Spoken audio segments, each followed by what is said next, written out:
Bangladesh supreme কোর্টের সিদ্ধান্ত জড়িয়ে আছে এবং আমাদের বর্তমান যে কাঠামো, বিচারিক আদালতগুলোর কাঠামো, সেই কাঠামোর মধ্যে সেপারেট করে উপজেলা লেভেলে কোনো আদালত প্রতিস্থাপনের সুযোগ নাই। জনাব শফিকুল ইসলাম মাসুদ, পটুয়াখালী।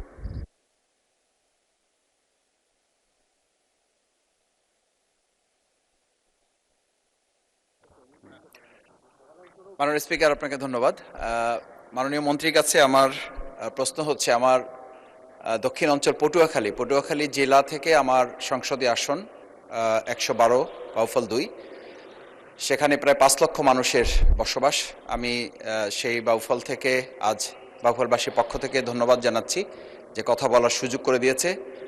সেখানে আমি লক্ষ্য করেছি, আমি সেবক হিসাবে, খাদেম হিসাবে নির্বাচিত হওয়ার পর অসংখ্য মামলায় আমাদের জনগণ অতিষ্ঠ হয়ে আছে। সেই মামলাগুলো পরিচালনার জন্য জেলা আদালতের পাশাপাশি আমাদের উপজেলা অঙ্গনে বা বাউফলের এই 5 লক্ষ মানুষের জন্য একটা আদালতের ব্যবস্থা করে দেওয়ার ব্যাপারে মাননীয় মন্ত্রী কোনো পদক্ষেপ নিয়ে আমার এই 5 লক্ষ মানুষের কল্যাণে তাদের জন্য কিছু উদ্যোগ তিনি গ্রহণ করবেন কিনা, তাহলে কৃতজ্ঞ থাকবো। সেই বিষয়ে একটু জানতে চাই।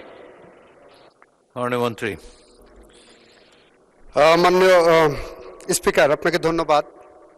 মাননীয় সদস্য বাউফল পটুয়াখালী থেকে উনি খুব সুন্দর করে বলেন এবং প্রতিদিনই ওনার এলাকার সমস্ত দাবি আমরা লক্ষ্য করি।